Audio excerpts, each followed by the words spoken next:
Okay, so in this one, I'm just gonna do my best to break down this render here that I made a few days ago and just kind of show you how I put this together in as simple of a way as I can and kind of break things down into their individual pieces and show you some tools that made this super easy. And yeah, it looks pretty complex when you look at it all at once, but I'll do my best to just make everything easy to understand and easy to follow. So just a quick disclaimer, this one, like most of my videos, have focused around topics that are, easy to follow even if you don't have a good computer and even if you don't have expensive add-ons or tools or software. But in this one, like especially for the landscape and the scattering, there are some pricier add-ons that I've used that they've made the process so much easier and faster. And you do kind of need a good computer for this kind of stuff. So it's a bit more of an advanced one, but even if you can't use all that stuff, I still think there's lots of cool tips you can follow and pick up on and use in this video. So let me start with the castle, because this is like the main focus here, this big ginormous castle. So I'll try to break that down, and that, anyone can follow this. This is just simple stuff when I break it down to its core fundamental level. So what I've done here is I've just taken that castle from that scene. I'll show you the actual blend file later, but what I've done is just taken that castle, appended it, so like taken the model, moved it all over to a new empty file, and that'll just make it really easy to break this down. So this looks kind of crazy at first because it's just chaos and hectic and like a lot of stuff happening, but let's look at what's actually going on here. So this is the castle, and if I rotate to the backside, the first thing I'll notice is it does not hold up from any angle at all, except for where the camera sees it from the render. So that right there, just that one thing actually makes this, might make this a lot easier, like make your perception of how hard this is a lot easier to deal with, because you don't actually have to make a fully functional thing. It's just like there's things that are like floating in here, and like there's no floor, and like it's just super messy from all angles except for right where the camera happens to be seeing it. So that's one thing that immediately makes this way easier. And then the next thing is I didn't model all of this in this file. What I did to make this was from an old artwork. I'll find it and I'll show it right here, this one. I actually modeled all these pieces of a castle and kind of put them together here. What I did for this one is I just took that, just appended that entire thing into the new file, and then rearranged and kind of took chunks of those pieces and stacked them on top of each other to create an even bigger castle. And I kind of just rearranged the pieces and added them, kind of like used them as Lego pieces almost, and created like a new Lego thing based off of those old pieces, if that makes sense. So right here, let me just break this down even further. So this is like a lot of stuff happening. Let's just go a level deeper and a level simpler, and like really break this down to its like core fundamental pieces. So this right here, if you notice, if I click around the main castle, there are these chunks of stuff that are getting highlighted are all just like pieces that I've kind of slapped together from that other project. And so if I look at one of these here, it's all kind of duplicates of mostly this. There's a few other pieces of like variations and a couple other models that I threw on top, but most of it is just this piece right here. So even this right here might seem like overwhelming for some people. Like it might seem very complex. So I'll break this down even further, but I just want to show you what this is first of all. It's kind of, if you notice here, the same couple of pieces just duplicated a bunch of times. So like if you look on the corner right here, this thing, like this side pillar, is duplicated like a ton of, like 1, 2, 3, 4, 5, 6, like a bunch of times around the edge of this thing. It's duplicated, it's even like this piece right here is duplicated again onto the inside like 4 times. And then it's kind of just a variation of it duplicated again onto like the bigger one, just scaled up. It's kind of the same piece, but it's just got like, I swapped a couple different components at the top just for, a bit more variation. But really it's that same, almost the exact same fundamental piece duplicated a ton of times. You can see one's floating here. I'm not sure what's going on there. Just the same fundamental piece duplicated a ton of times with a little bit of variation added here and there. And that is giving kind of the illusion of all this complexity. And then what I did is just added walls by just adding a cube and like stretching that out and then slapping on some more archways. I didn't even really do a great job. Like there's 2 here and there's only 1 here and it doesn't even go all the way down, and like it's pretty messy. But you know, it works for something far away. And so this is my strategy a lot of the time for creating complex structures like this, is you take the same like singular piece that you've made or found, you duplicate it a bunch of times, and then you take like basic geometry and kind of connect things up with like adding in models here and there, or like throw on just different variations in the geometry. So like this wall is kind of like breaking up the pattern and adding an interesting layer on top of things so it doesn't look the exact same. But really, if you look closely, it's kind of just the same pillar duplicated 18 times, you know? Let's go a level even simpler and break down one of those individual pillars that's kind of used a ton of times here. So I can do this without crashing. Okay, we're good. So let's look at one of those pillars. So this is that main pillar that kind of got duplicated a ton of times around here. Or actually it's not, it's one of the variations of it, but it's pretty similar, so it's gonna work here. So this is it right here. I'll just isolate this. And you can see if I go to solid, it's just, you know, it still looks somewhat complex. So I'm gonna keep breaking this down to like very fundamental shapes here, but it's this right here. Yeah, not much to say about this, just like, you know, these sections down here, I like made one floor and duplicated it a bunch of times upwards. I made one like variation roof thing at the top. And then let's go a level even simpler. So I split that into 2, this is all just for this demonstration. I didn't do this in the actual render. So I split that into 2 where it's like, you can see the top and bottom here. So this bottom section, what I did is I took this chunk right here and I just kind of exploded it into its individual pieces. This is really not like an optimized way to work because it's, you know, when you have this many pieces that go into this little piece and then that gets duplicated 100 times, that starts to get laggy pretty quick, but I just didn't care, so I went ahead and did that anyways. But yeah, this is not something I would like, yeah, this is not one of the ones I would like sell, but it works for this. So if you look at here, it looks like a lot again, but what I did is I just took all of the individual pieces that went into this and just took them over here. So they're duplicated a bunch of times, but really it's just made out of these simple shapes. It's like basic archways. Don't ask me what's going on with the texture here. I'm not really sure. That is terrible, but it doesn't really matter. So basic archways. This thing, like, I don't really know what this is. It's kind of just a stretched out cube with like some insets and extrusions. Literally just a basic rectangle and then like some slab.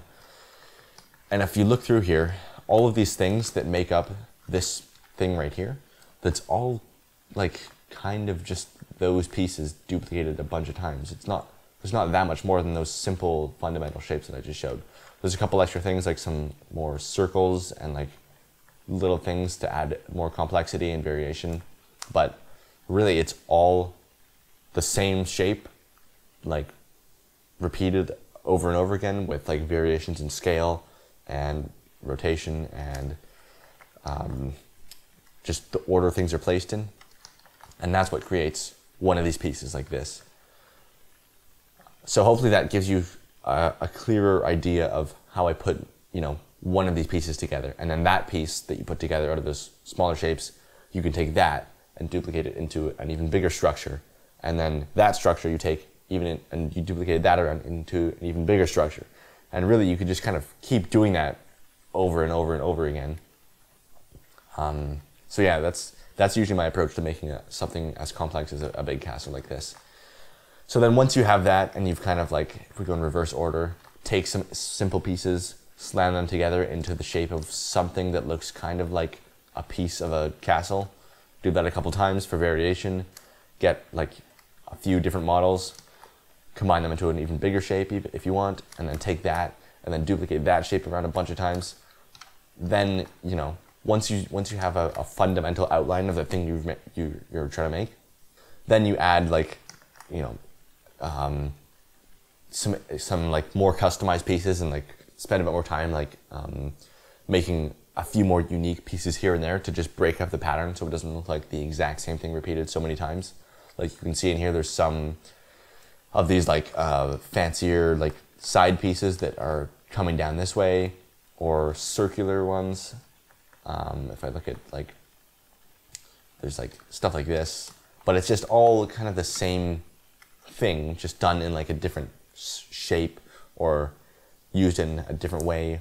And yeah, so that's how I made this. And then the one in the background here is the same exact thing, just duplicated out and removed a couple pieces. Again, does not hold up except for facing the camera, looks fine. And yeah, that's that. Like, yeah, anyways, hopefully that gives you a clearer idea of like how to make something as complex as a big castle. So I want to make it very clear. It's not like I wanted to go and model the castle and I just started modeling the entire castle in edit mode. That would be terrifying. What I did instead is I just modeled like some very basic pieces. Like, I'm not that good at modeling. I just kind of slapped together basic shapes into the shape that seemed like a castle or like a piece of a castle, and then took that and used it as like I said, kind of a Lego piece in an even bigger section of pieces, and then use that to kind of create something even more complex on top. Okay, let's talk about the terrain and everything else. One thing I just want to mention too is I do have a video that's like an hour or two long where I just went and modeled a bunch of stuff. It wasn't a castle, but it was like pieces of a temple. If you want to see my exact process for modeling, just go and watch that.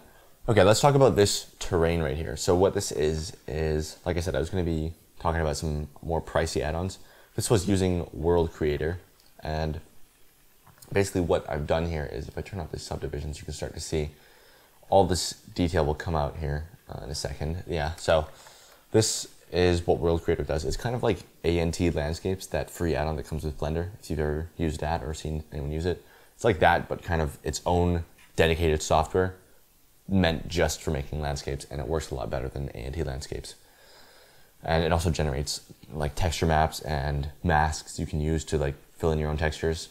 So this is that. If you look really close, the detail isn't crazy. This is actually using not the textures it generated. I'm using Quixel textures on top of this.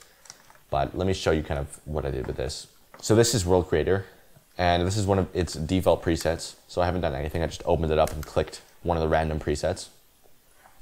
This lets you do a lot. I usually don't go super in depth with it. I just kind of take one of the presets and like add something here and there and just kind of switch it up. But basically it lets you run through all these different types of filters and like basically just like stages of erosion and stuff like that. So you can see if you start with something like this, you can go through all these different effects of like what it's doing to the landscape. You can go very, very in depth with this, and I honestly don't know too much about it, but sometimes I just go in and like literally choose one of the random presets and like hit the randomized seed, and then you can just get a random variation of one of these, and that looks actually really nice. So that's kind of what I did here. If I go back to home and choose, I think it was mountain sediment, something like this. I chose probably literally one of these. I just chose a different seed. And then this actually generates textures with it. So you can see it's actually generating its own landscape texture that you could use. The problem with that though, for something like what I'm using it for, is that I want to be able to zoom in a little bit more than this, and it's just generating like a 4K, at most an 8K texture. And even that, you know, if you zoom in on one mesh close enough, you can't get that much detail out of it. So what I like to do is just use it to generate what they call splat maps, which is just essentially like a map to like mask out different areas of the terrain. So if I look at the presets over here, I just add a splat map preset, and I kind of go through the layers. It'll kind of just isolate the different layers of either textures or filters or things that are happening, and give you like a map that is just based off of that. What I've done is I've just used that splat map to mix between a rock texture and like some mossy ground type texture. So the rock texture is from Quixel, and I think that mossy, I called it landscape, but it's just mossy rock or something like that from Quixel as well. And what that means is this map right here, if I take that splat map and I look at what's going on here, when you run it through a color ramp, it's just a black and white image of like different, I don't even know what's going on, but like I guess different stuff through the texture it made or different, like whatever's going on with the filters. But that gives you a really nice balance between, if you just literally use that to mix between two textures. So you can see the rock and that other, like if I preview just the landscape only versus just the rock only, it's just these two textures that are getting mixed together by that splat map, or that, you know, that mask essentially. And then that means like in all the hills and stuff, those will be rocky, and then the flat parts will be like more green. And then I think I'm taking like one of the textures that World Creator generated for the mesh itself, and I'm kind of just layering that on top a little bit. It's not doing that much though. Like if I look inside here, I think that color map that World Creator generated is getting multiplied in a little bit, or like I have this mix node set to color. So that is influencing the color a little bit, but it's mostly just those two, like that mossy texture and then the rocky texture. And that way you can scale it way up and have a ton of detail, but it kind of breaks up the pattern to where you can't really tell that it's repeating too much. So yeah, for more information on how to use World Creator, I just go to their YouTube channel. They have just go on YouTube and type in World Creator tutorial. But like I said, I'm not doing anything advanced here. I'm just using one of the presets and like mixing two textures with it. So yeah. One more thing is the way I set this up is it's just a plane subdivided 80 times. So like this, and then I have a subdivision surface over top of that. So I did like the method where you like select it, right click, subdivide, and then set the subdivisions in that box. Like when you hit subdivide in this box here, set the number of cuts to 80, and then throw a subdivision surface on top of that, and then set it to like 3 for the viewport, 2 or 3 for the viewport, and then 5 for the render. That just seems to be like the most optimal settings to where it looks good in the viewport and still looks good in the render, but it still runs fast. Obviously it doesn't have to be those exact settings. That's just what I found works best, but do whatever you want. And then after that, it's just a displace modifier. And that's what's giving it the actual height here. And then that, you just make sure the coordinates are set to UV. And then in here, you just choose the height map that World Creator exports as the map that's running into this displace modifier.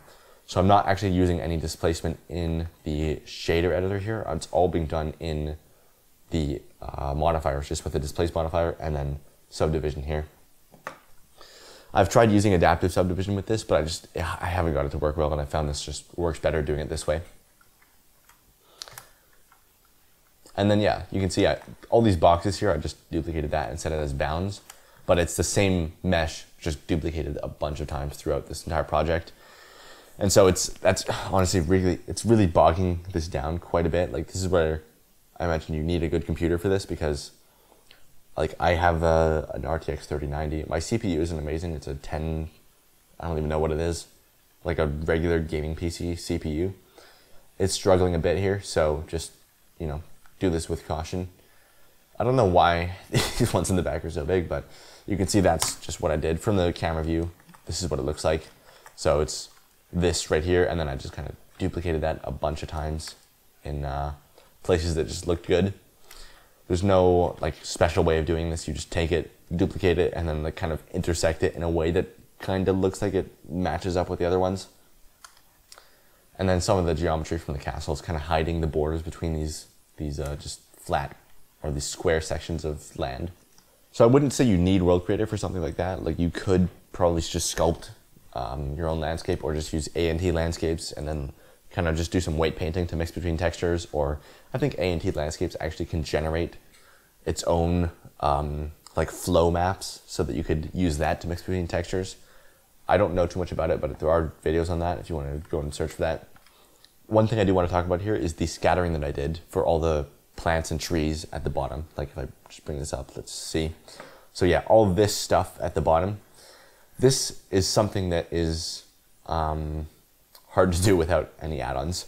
Basically, I'll talk about the clouds in a second, but just kind of ignore this foggy stuff down here, and let's just talk about like the rocks and trees and just stuff that's kind of growing out of the ground here. What that is this add-on called Scatter 5. I guess it's not called Scatter 5 anymore, it's called GeoScatter. They renamed it. Let me show you what this thing could do. So, okay, so for a demo, I'm gonna take one of those World Creator meshes and just export it and use this as kind of a demo for scatter. And just so I have a surface to put things on. I'm just gonna take this, it's pretty small right now, I'm just gonna scale it like way up, so it's just big. And let me just turn up the view distance so you can see all the way across. Let's turn off floor. Okay, I'm gonna apply the scale, and then I have to change this to UV coordinates, and then also increase the strength to something that's a bit much. Let's do 130. Okay, let me show you scatter because this is actually awesome. So if I open this up and just click this, the eyedropper, click this thing. Basically what this add-on does is it's just all about scattering. It's mostly plants, but you can actually use it for anything, but it comes with a library of plants. So if I just click on this button right here, biome scatter, I'll just hit open biomes, and I'll just kind of look through here and show you what this thing can do. If I just pull this open and let's say I want like a forest on here, or like trees kind of scattered like I had in the other render. Let's just go to the forest section and let's just choose any one of these. So this one, forest 2, this one looks kind of cool. So I'll just literally click this plus button. It'll do its thing, and then it'll just take a bunch of models from its own like browser, scatter it all on here. It's giving me a warning since it's like a huge mesh that it would have crashed if it didn't like lower the settings. So even if you go way over the limit of what it can do, it'll automatically tell you like it's gonna like do some stuff to like save your PC. Anyways, okay, so here's how I deal with this usually. I usually have a viewport that has overlays turned off. For some reason, if you have it on, things just get laggy pretty quick. So I just have this turned off in one viewport in rendered view. Usually that's like over here, but in this demo file, I'm not gonna do that. And then if you turn that off, it's very snappy. And then one down here, it's already automatically set this to display as bounds. But if you want, you can just go into this collection right here and just manually undo the display as bounds. Anyways, being able to scatter objects onto a mesh is not special. That's not what makes this add-on awesome. What's awesome is that it comes with a full browser of things you can use, and then also like the elevation and like abiotic tools. So let me just show you, for example, in mine, what I did was I just took this slope control is really nice. So if I just click this box, anywhere that's too steep, it will just not place any particles. And that, a lot of the times for this kind of stuff, gives you like a really natural distribution of where things just get planted. So if I just click this on, you can see, yeah, that's just really nice to have. So it's not like growing on like the cliff side or something. And then if I turn this up to like really steep, you can see, yeah, you can see what that's doing, really nice. If I turn it way down, I think that will, yeah, automatically fill in. So the higher that slope, the less stuff is gonna like grow on the side of it. That's really handy. So that's exactly what I had in mind. So I've actually been using Scatter for like a long time, and then just recently they just randomly reached out to me and gave me an affiliate link. So if you do want to get this, there is an affiliate link somewhere below. That just means if you buy it through that link, it costs the same for you, but just I get a kickback. You don't have to use that. You can just go and find it on your own if you want, but it is there. So I wouldn't say you have to use this add-on for something like this. Like you could just go and find like a free model of a tree and then use geometry nodes or a particle system to scatter it. It's just that this tool like makes it so much easier. It makes you basically have to do zero work. Like you saw me click a button and then it's pretty much done. And then there's tons of different presets. It's like it's actually awesome. So if you can afford it, definitely get it. But if you can't spend any money and you just want to do it for free, there are ways to do it for free too. It just takes a little bit longer. The point is, just if you can get a way to get like plants scattered over a landscape in a convincing way, that'll help a lot with the sense of scale and just epicness and like how big everything else looks. Like if you have like a bunch of small plants and small rocks all over here in like clusters, all of a sudden it gives a sense of like how big this actual landscape actually is. It just makes it feel so much more alive and detailed and just cool. Yeah, so that's scatter. So yeah, for this one, I pretty much did very little work at all with the scattering. I literally just took one of the presets, like one of the forest presets, hit scatter, did another one for the rocks, and then just turned on that slope control so that like you can see on the cliffs and stuff over here, there's no trees growing like out of the rock. It's all growing out of where it makes sense that it would grow, like flatter kind of surfaces. And that works really nice with World Creator because World Creator already generated like a map for like it already made the sloped surfaces like rock, or like it gave me a mask to do that already. So that works really well with this, because you can just click a button and have those things line up really nicely. Those two add-ons go actually hand in hand quite well. Let's look at the sky. This is literally just like if you ever watched my video on just making skies in Blender, this is exactly the same thing. Just a picture of a sky slapped onto a big plane running into the emission. So if I just go to render view, well, you can see this in a second. So yeah, it's a picture of a sky in the background. That's what's creating the sky. There's some fancy nodes and stuff to like make the color slightly more like warm. Some curves to make it a little darker. Really, it's just like running into the emission strength and the alpha, and I could have made the color like black and the speculars down. You could do that and you end up with like pretty much the same result.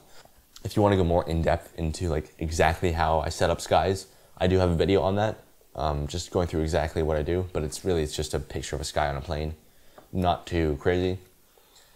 The volumetrics here are kind of interesting. If I look at this, large scale volumetrics are always kind of hard to deal with because it's hard to get the density low enough. Sometimes it just kind of cuts off at a certain point. So what I've done is I turned up the anisotropy to 0.7. That made most of it a little less dense, so it's not as thick. Also, the color is actually lowered way down to, the value is actually at 0.13 or 0.113. And that makes it seem a lot less dense. So you can see that makes a pretty big difference. And then the density is at 0.0001. If for some reason it's glitching out and you can't get the density to be low enough at all, no matter what, you can actually just scale the entire scale of everything way down and then just have the density look lower that way. But in this case, I just had it big still and just did this and it was fine. The other thing I'm doing is the volumetrics is just, oh, that's laggy. The volumetrics in this one is just a thin like layer over everything. So it actually cuts off right above the camera. Like if I pull this down, you can see that's right where the volumetrics cut off. So it's just going right above the camera and then stopping right there. If you do that, sometimes you get like a line in the distance. Just be careful. In this case, it looked fine. And then I can still see the sky and it looks kind of cool. So that was fine there. Let's look at the lighting. It's just the sky texture. So if I take this out, it's pitch black except for the sky in the back, which is emissive. The sky texture is doing all of the work of the sun and everything. Just here's the settings. The sun's pretty low to the ground, 8.7 degrees elevation, and then coming from the side. It's coming from the side so that the light just creates nice, like, pleasing shadows on this castle. So I tried like a bunch of different rotations. It just seemed that this worked the best. Like, you probably don't want to do something like this where the sun's behind the camera and it's just getting rid of all the shadows. Having a nice amount of shadows where it's like lights hitting it from the side and then you get like half of it in shadow. That seems to just look really pleasing, so that's what I did. If you want to copy these settings, just go for it. But yeah, sun from the side always looks good. So I know this video has been like pretty messy of just jumping around all these different places and like it's just kind of chaotic, but I did just want to do like a full breakdown of like everything in kind of a quick-ish video. So sorry if that was confusing, but I hope there was some stuff in here that, you know, you'll find useful for your own stuff. So yeah, there was nothing that was like insanely complex or took like a ton of like mental effort and like it was like super insanely difficult to make. It was all kind of simple stuff at the very end. Like, I hope you could see that when I break it down into the individual tools and individual pieces that I used, there's nothing that's that different from what you're probably already doing right now.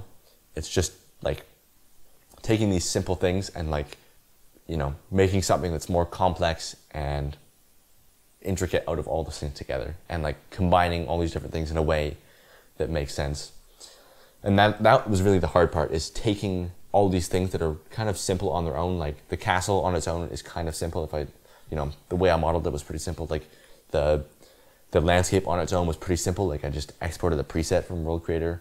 The scattering was pretty simple on its own. The sky is simple on its own. The lighting is simple. It's just a sky texture with a sun, you know, like, or not even a sunlight, but just the sky texture alone.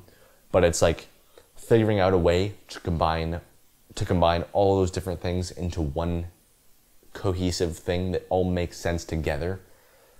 That's what took time, and that's just what took trial and error and just trying things and moving things around and like just trying to figure out how these pieces are supposed to fit together. And that's really what I spent the most time on, is just whatever that was.